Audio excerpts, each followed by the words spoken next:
मैं मुसलमान हुक्मरानों और खास तौर पे पाकिस्तानी हुक्मरानों के जिस अमेरिका के खौफ से आलमी ताकत समझ के तुम्हारी कपड़े गीले हुए हैं, हाथ पांव कांप रहे हैं, उसका हमने ये असर किया कि 6 महीने टिका के मारा है उसको।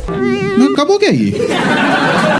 और अगर उसमें हिम्मत है तो जाओ, हम पाकिस्तानियों के मोमिनीन की तरफ से अमेरिका को पैगाम दो कि तुम अगर आलमी ताकत और इतना बड़ा मंबा हो तो बाबुल मंदब से एक जिहाज ले जाके दिखाओ। ईरान इजराइल युद्ध को लेकर सुबह सुबह बहुत बड़ी खबर है। ईरान इजराइल युद्ध में अमेरिका की एंट्री हो गई है। अमेरिका का ईरान पर बहुत बड़ा हमला। हाँ भाई, कैसी लगी? आगे स्वाद। तो दोस्तों, इजराइल ईरान के युद्ध में अमेरिका बीच में कूद ही पड़ा। हालांकि एक तरफ ट्रंप काका आसिम मुनीर को हलाल करने की तैयारी कर ही रहे थे। मतलब एक तरफ ट्रंप काका मुनीर को खिला पिला रहे थे, वहीं दूसरी तरफ ईरान को पेलने का प्लान भी उठाए बैठे थे। बिल्कुल ऐसे ही है। मैं आपकी बात से बिल्कुल अग्री करती हूँ। अब ट्रंप लाला ने ईरान को तो पेल दिया। जो जंग ईरान और इसराइल के दरमियान छेड़ी गई है, बज़ाहिर ऐसा लगता है कि ये पूरी दुनिया को अपनी लपेट में ले लेगी। नाज़िल सूरत हाल आपके सामने है, जो कि लम्हा ब लम्हा बदल भी रही है। अमेरिका ने अब अटैक कर दिया। 3 जो जौहरी तंसीबात हैं ईरान की, उस पर हमला किया। रात की तारीखी में ये हमला किया। लेकिन एक सेकंड, रात की तारीखी में ये हमला किया। कौन रात के अंधेरे में हमले करते हैं? चोर रात को अंधेरे में हमले करते हैं, बुज़दिल रात को अंधेरे में हमले करते हैं। अगर इनमें हिम्मत होता तो ये सुबह आते, इल्जाम करते और कहते मेरे को जाना पड़ेगा, मेरे को जाना पड़ेगा। अब ईरान के पहले जाने के बाद पाकिस्तान भी जानना चाहता है कि मेरा नंबर कब आएगा। पाकिस्तान सहमा हुआ है, उसका नंबर भी जल्दी आने वाला है। जनाब, अगर आप थोड़ा सा नक्शा देख लें तो इसराइल की सरहद उर्दन से मिलती है और उर्दन की सरहद शाम से मिलती है, शाम की सरहद इराक से मिलती है, इराक की सरहद ईरान से मिलती है और ईरान की सरहद पाकिस्तान से मिलती है। जब उर्दन के शाह हुसैन ने इसराइल के साथ अमन मुआहदा किया तो उसके बाद इसराइल शाम तक पहुंच गया। और फिर जब हाफिजुल असद ने इसराइल को ललकारा तो 14 साल तकरीबन कमोबेश वहाँ जंग जारी रही और इसराइल ने भाई को भाई से लड़वाकर उस मुल्क को तबाह और बर्बाद कर दिया। उसके बाद इराक की बारी आती है। इराक में भी यही कुछ हुआ।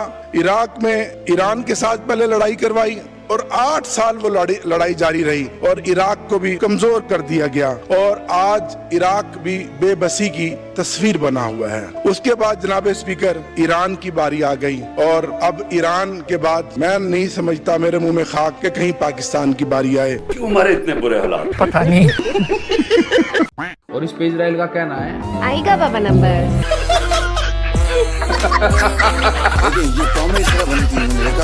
खैर, मजे की बात तो ये है, जिसकी वजह से इन पोरखियों नंबर आने वाला ना, उसी को नोबेल प्राइज देने की तैयारी में ये जज्बे वाली कौम है। पाकिस्तान गवर्नमेंट ने या लीडरशिप ने ऑफिशियली ये कहा है कि ट्रंप ने इंडिया पाकिस्तान की जंग में पीस का रोल अदा किया और इस वजह से ट्रंप को नोबेल पीस अवार्ड के लिए नॉमिनेट करना चाहिए। इंतहाई शर्मनाक है। अच्छा, अब यहाँ पर ये भी बात याद रखना बहुत ज्यादा जरूरी है नाज़रीन कि ये पहली बार नहीं हो रहा कि पाकिस्तान की तरफ से किसी को नॉमिनेट किया जा रहा हो। क्या बात कर रहे हैं? इससे पहले भी ट्रंप को सबसे पहले 2018 में, फिर 2020 में और 2024 में नामजद अमन अवार्ड के लिए किया गया है।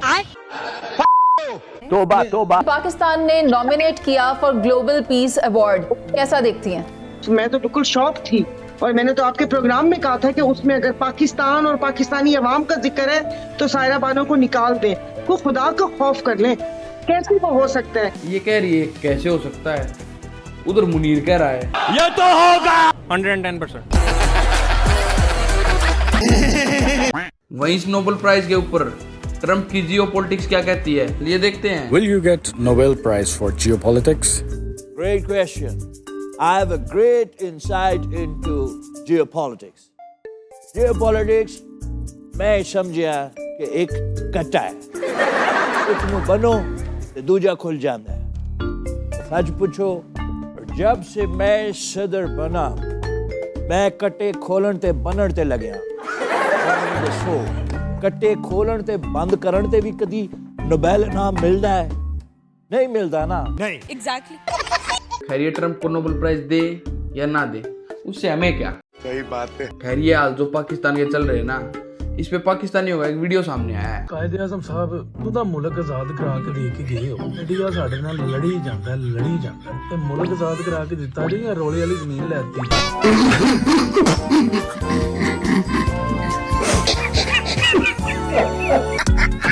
तो दोस्तों आज के लिए बस इतना ही, फिर मिलेंगे नेक्स्ट वीडियो के साथ।